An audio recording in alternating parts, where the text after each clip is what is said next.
Indians, you guys, I was having a conversation with my buddy. You guys are some of the most successful people in the world, anywhere you go in the world. Certainly. Now, it's interesting because your country is like second world-ish. And I've heard things. You have Hinduism, if I'm not mistaken. Yep. You have some Christianity. You have some Islam as well. Yep. And this caste system as well in there. But you guys have the most successful, in my opinion, one of the most successful diasporan communities. Very well said. Very well said. Meaning outside of your actual home country, you guys are highly successful. And so I'm really curious to hear, like, how was it growing up in an Indian household, man? This is actually such an interesting conversation, too, because, like, I want to hear more about even, like, growing up in an African household. Facts. Right? But, like, yeah, I mean, Indians obviously a very successful minority, as they say. Yeah. Like, in countries like America. So my family, I'll give you a little more context, is from South India. Nice. And I'm actually a little bit of a mix. So you have, I think, different types of, because I mean, there's so many Indians everywhere. Yeah. You got a different types of kind of Indian come ups in terms of like you talk about growing up in an Indian household. Very different Indian households in America. Interesting. So my parents come from different areas of India, but kind of met or were in similar spaces growing up. So my mom comes from a city called Vishakhapatnam, Vizag for short. Yeah. It's in the south. It's actually like where North Carolina is on the U.S. map. Yeah. Vishakhapatnam and the state Andhra Pradesh is in the exact same place on the Indian map, proportionally. Yeah. So it has a coastline. Okay. And so my mom grew up there. It's a Telugu-speaking place. That's the language. But my mom's family comes from the Tamil-speaking part of the country, deeper in the south. My dad... His family is from the Telugu speaking part, but he grew up in the north speaking Hindi. So like nice. my parents as individuals got a little mix, which is unusual. And for them to be married is especially unusual, right? Considering they both come from a mix and they're from different types of mixes. Yes. So that's kind of another interesting part. So my parents also met here.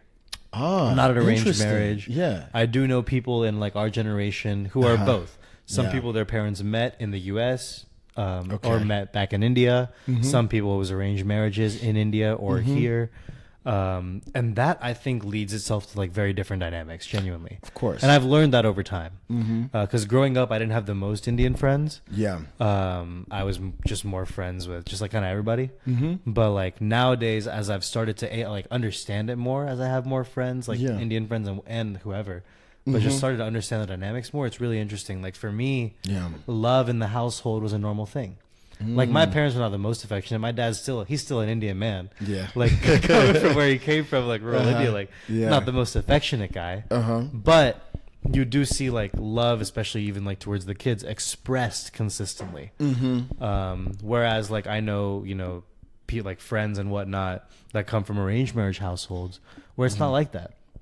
Like you will see like, and I genuinely believe like your parents are the basis for your understanding of romance, right? 100%. Just as an individual. Yeah. For most people, of course. But like that for me is what I saw was like true partnership in the sense of the only person my dad relies on for anything is my mom. Wow. He barely talked to me about shit.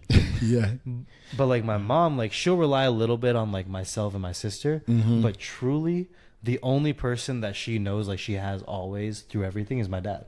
Yeah. And like even though they were never the most like affectionate like in front of me and my sister, I saw that kind of like very deep trust and love. Yeah. And that's something that I know a lot of people, whether it be from immigrant household or not, do not have.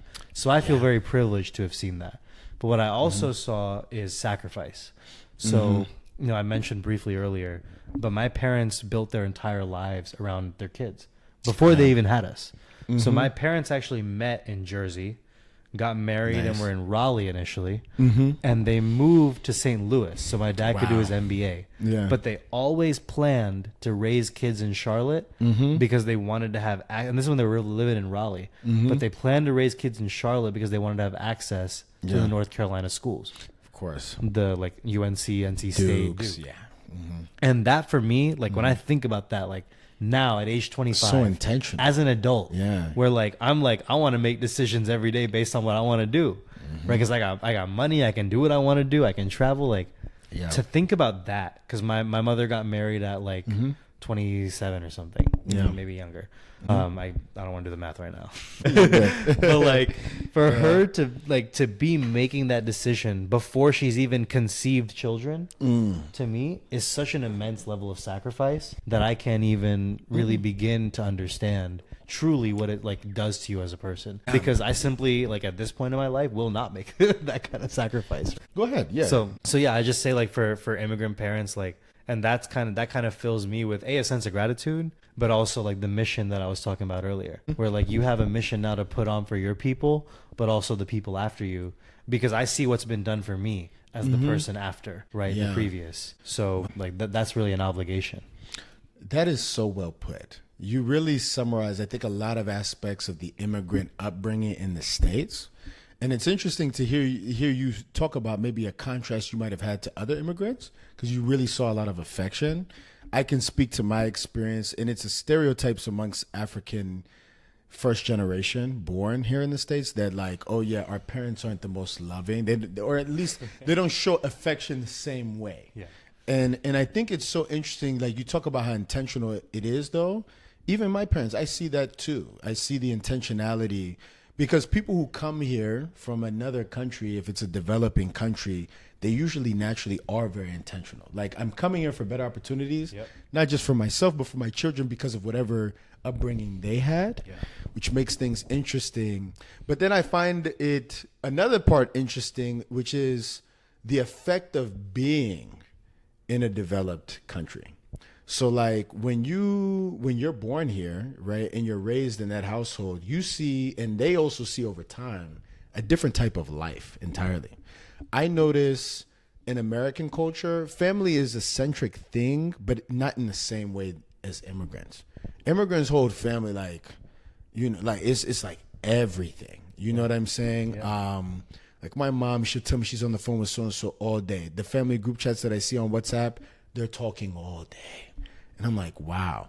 And I noticed the U.S. is very, it's funny, we talked about individualism.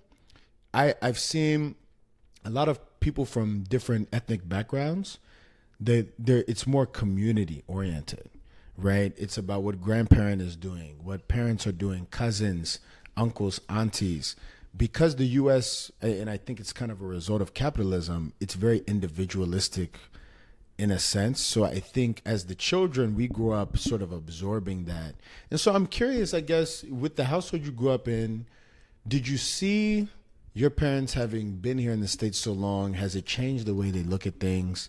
For you, what are some things you take from culture here that contrast Indian culture maybe, and you're like, either you agree, disagree? Like, I just want to hear a little bit about that. That's such a good question, honestly.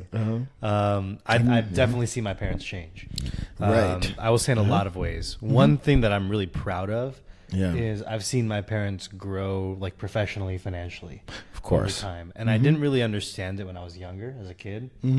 But like over time, I saw the cars get nicer. Yeah. You know what I mean? Like I got a nicer house, started to buy nicer things, go on nicer vacations. But all that really happened over time because, I mean, my parents moved here. So my dad moved here in like 94, 95. Right. My mom moved here in 97. They met in 97, got married in 98.